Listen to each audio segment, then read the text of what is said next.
I have an immediate response if my problem changes from a close-range problem that I can solve with buckshot to an extended range problem where I need solid ball.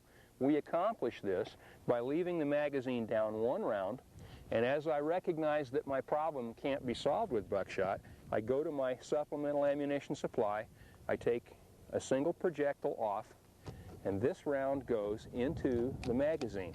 Now I'm going to lose the buckshot round in the chamber, but the buckshot round won't solve my problem. So that comes out, the slug goes in, and now I take my single shot with a solid projectile. And this means I've taken the combat effectiveness of the buckshot for close and intermediate range confrontations and now turned this into a limited capacity rifle for situations where I want to reach out and touch someone at long distance. Some other important areas that we needed to discuss during this session today is conditions of readiness with the shotgun. Typically we see folks that are employing the shotgun kind of come to a position such as what we have here, and Gunsite calls this the outdoor ready or high ready. This is a very useful way to carry the shotgun. It's also easy for anyone to manage this particular position over a longer period of time than some of the other positions. Outdoor ready, you're going to typically use this in say maybe a square range environment, or if you're out actually hunting game animals, or even if you should be hunting two-legged creatures, the outdoor ready is most useful when you have an expanse that is fairly wide open. You don't have a lot of trees, you don't have a lot of rocks, you don't have a lot of things that are in your way, and this is a method of carrying the shotgun and maneuvering it around and doing it for quite a long time. What is very important in outdoor ready is the position of the buttstock, the position of the firing hand on the buttstock, and also the position of the left hand on the forend of the shotgun. I'm going to close the forend on the shotgun now, as you would typically be carrying it around, and you will notice, coming back to my shooting hand, you'll notice that the toe of the buttstock is about level with my belt. You'll also notice that my forearm is parallel with the buttstock of the weapon, that my thumb is just off center of the pistol grip area here, and my firing hand index finger is on the safety button. This is the way that the right hand or the shooting hand should be positioned on the shotgun. The left hand, as it's positioned on the forend of the weapon, has a nice comfortable grip here. We don't white knuckle it, but we just kind of let it lay in the V formed by the index finger and thumb of the left hand, and this is a very comfortable position. I can also take the tricep muscle right under here, just behind my left elbow, and I can rest it right up against my side. What I'm also doing is I'm looking along the front sight of the weapon with my eyes, and there's an imaginary line that goes from the center of my eye and intersects my front sight. And I'm thinking the whole time that I'm out walking and that I'm looking, I'm thinking eyes, muzzle, target. We don't want to ever get caught with the shotgun barrel in this position and our eyes looking over here, because if we do have a target that's immediately to my right, now my shotgun has to travel roughly about 180 degrees before I get on target. If my eyes and my muzzle are constantly following each other, if I have a target presented to my right, it's just a simple matter of mounting the shotgun and shooting when I need to. Moving on from the outdoor high ready, we'll move into the low ready position. Low ready position is assumed by taking the buttstock, putting it in the shoulder pocket, and the left hand on the forend, and just basically making sure that my left hand elbow is directly underneath the forend of the weapon. At the same time, I'm also going to chicken wing this elbow. The reason I chicken wing this elbow is I'm creating more pocket to protect myself from the recoil of the shotgun. Let's face it, folks, this 12-gauge shotgun does have some recoil, and if I'm going to be able to effectively deploy it and not get beat up every time I shoot this weapon, I must create the pocket. And the pocket is created by chicken winging the elbow, as you can see here, and this effectively helps me to eliminate the felt recoil of the shotgun. To deploy the shotgun from this position, as I start to mount the weapon on any particular target, the first thing that I need to think about is releasing the safety button on the weapon. The safety is released as the weapon starts up on target here, and I just simply acquire the front sight in the rear sight as I mount the shotgun. The left-hand elbow is as directly underneath the piece as I can get it. My finger is rolled in on the trigger mechanism at this point. I chicken wing the elbow to create the pocket.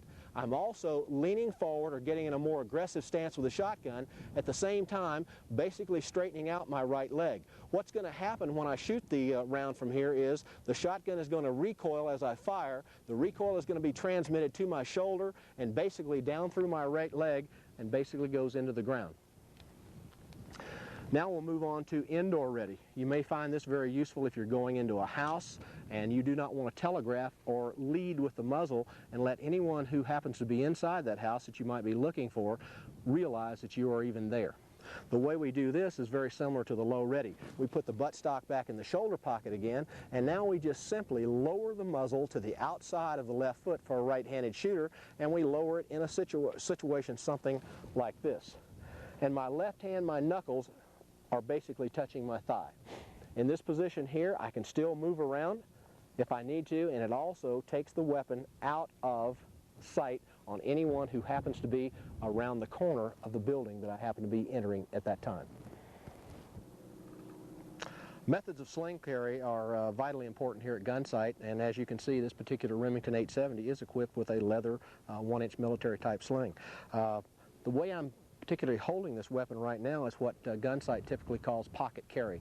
And for those of you who may not have a sling on your shotgun, anytime you're working on the range or you're carrying this weapon around and you want it to be in a safe condition, the muzzle pointing in the proper direction, pocket carry is something that we highly recommend. And it's very useful for anyone and very easy to employ. Just simply invert the muzzle up, grab the pistol grip or the wrist area of the stock here with your strong hand, and if you need to kind of let's say take away some of the weight of the shotgun and make it a little bit more easy to carry around, you can just hook your thumb right in your front jean pocket and you can carry the weapon around like so, just anywhere you want to go.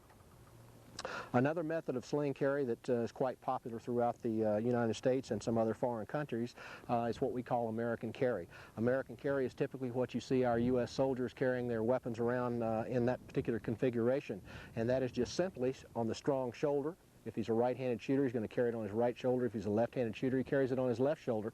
But the American carry is assumed by just running your right arm and shoulder through the weapon, and the muzzle is up, the buttstock is pointing down to your feet, and you control the weapon as you're walking or running or doing whatever by your right hand, your strong hand on the sling in this method.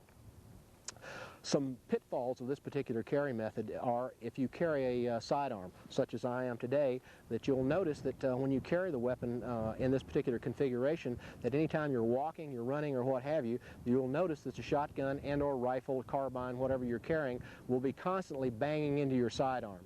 Not to mention this is a very high-profile carry, and in today's venue of being politically correct, you may find another method of carry to be a little bit less high profile and a little bit more convenient and faster to get out of, and we'll talk about that momentarily.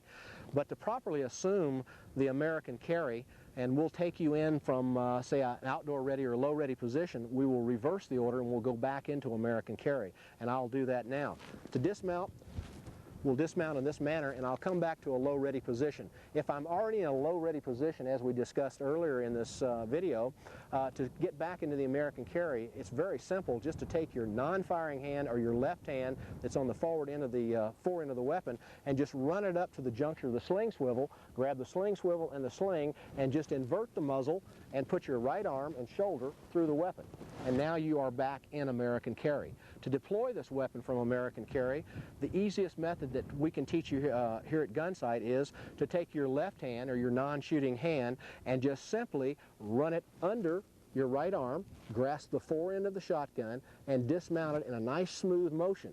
Once you get to this position, you just straighten out your right arm and let the shotgun just dismount right about eye level. The muzzle's just about your eye level, and go straight to the target that you see in front of you. The muzzle goes straight on target, and then you're on target in this manner. And it's very smooth and very efficient to get out of or into. To get into the African carry position, we just simply go back to the juncture of the buttstock and the sling swivel right in this position and grasp it with the left hand. And we just simply roll the muzzle down and over onto the non-firing shoulder. And now we have what we call African carry. or weak side muzzle down.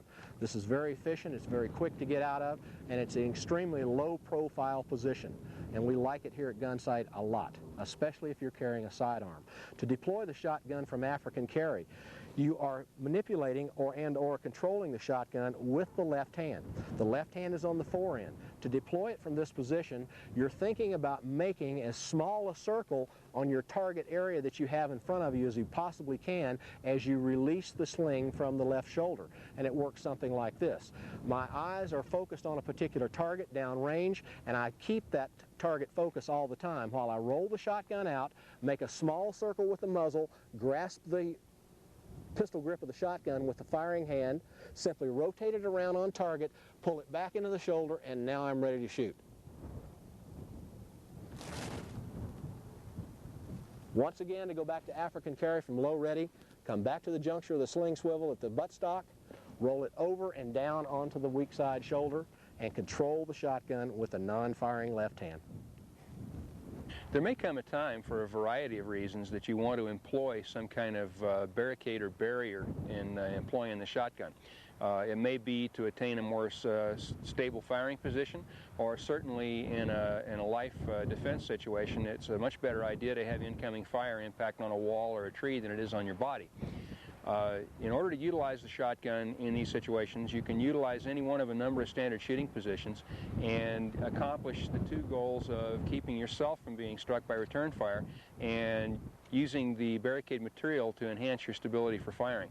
We're going to work right down the barricade wall here and show a couple of options on this very quickly.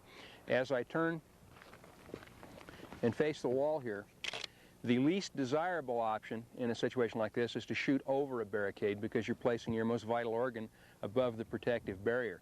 Another problem arises in that what you see when you shoulder the weapon may not be aligned with the line of fire or the barrel line. Now on this weapon, the line of sight and the line of bore are only an inch to an inch and a quarter apart. But as you can see, that may be enough to make a substantial difference here. I can place my sights on the target quite readily, but as you can see, the barrel of the gun is seeing a little bit different perspective than what I view as I look through the sights. So it's important that you understand that both your sight line and your bore line need to clear the barricade. Now in some positions that may resort to having to use an unconventional firing position. From a pretty much standard brace kneeling position here, I can elevate enough to get the muzzle above the barricade and fire from a standard kneeling position. If my barricade material is lower than this, I might want to resort to a double kneeling position, which gives me a good stable firing platform, lets me get lower than I can in a brace kneeling position. Although not quite as stable, I have the option here of adjusting the height of my body to my barrier material and getting more of me behind what I'm firing over. Now, it's more desirable whenever possible to shoot around the side of an object because you expose less of yourself to return fire, and you can use the material of the barrier as a brace if you wish. To again utilize the two positions that I showed a moment ago, from a standard brace kneeling position, I can place my foot on the barrier edge and come forward with a hard brace against the barrier wall and a soft brace for the weapon so that the recoil of firing doesn't cause the shotgun to bounce away from the barrier and spoil my shot. Now, I can move down the wall and accomplish the same thing from any of these intermediate positions, or all the way down to prone if prone is available.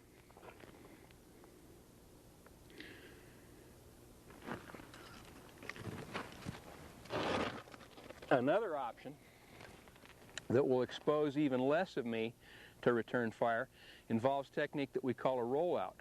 And to accomplish this, I want to keep as much of myself as possible behind the barrier line, and as I shoulder the weapon, rather than move to the barrier line itself, I'm going to tuck in behind the gun and move just my sight and bore line outside the covered position.